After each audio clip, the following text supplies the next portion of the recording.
Nagkita na talaga.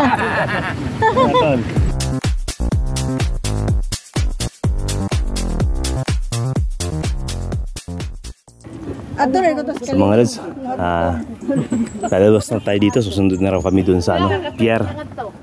So let's go, punta na tayo ng pier. Nagkita na talaga. Basta. Yes. Yan na. Oh, mga pinsan mo.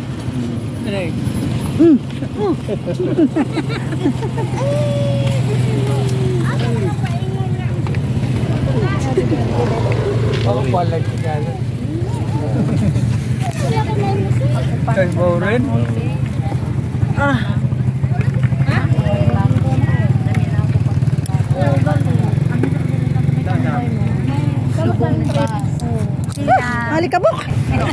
Paano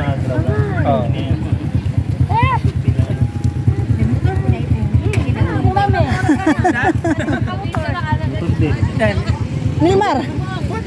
Lima ka motor.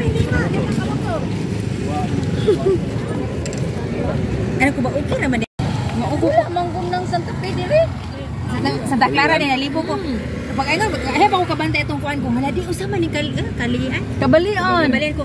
Hala ka gino siya nga. Basin bayad ka ng nagito ako giingon. Yan mo basin kay unig buhula kan may gingo. Na may mo safe buhol. Basin pa buhol pud ni atong gisakyan.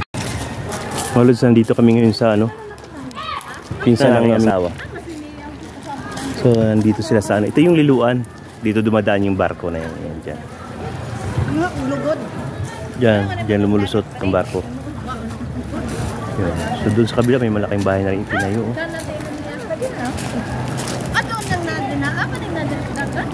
Bawal yan mang pag ayun sa aeroplano yata. Wala makita yan. Padala mo kay Clara.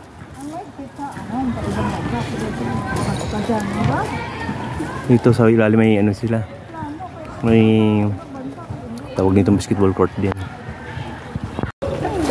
So, sarap dito mga lads.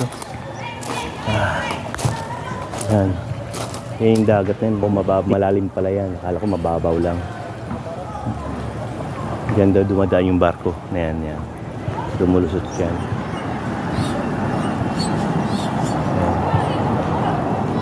Ayan sa taas na yung tulay. Ito yung lugar ang tawag dito sa lugar to ay Liluan. Liluan Leyte. So nasundo na namin kanina ang aming isang kapatid galing sa Mindanao. So si Master Sergeant Antonio Amparo. Nandito siya ngayon. So nakita-kita kami. Napagkasunduan namin, dadaan muna kami nung dumaong sa pier. Napagkasunduan namin na dadaan daw kami sa kanilang pinsan dito sa Liluan. So yan ang bahay ng kanilang pinsan. Tsaka kami may kain ng hapunan. So mga lods, tara. May mga liliit na bangka dito. Pero yung kita talaga na yan, daanan talaga ng barko yan. Sarap. Napaka-presko ng hangin dito. Sarap ng pag huminga ka rito, hindi maamoy yung usok. Talagang napakas-presko. Ayun si Maureen, nakaupo na.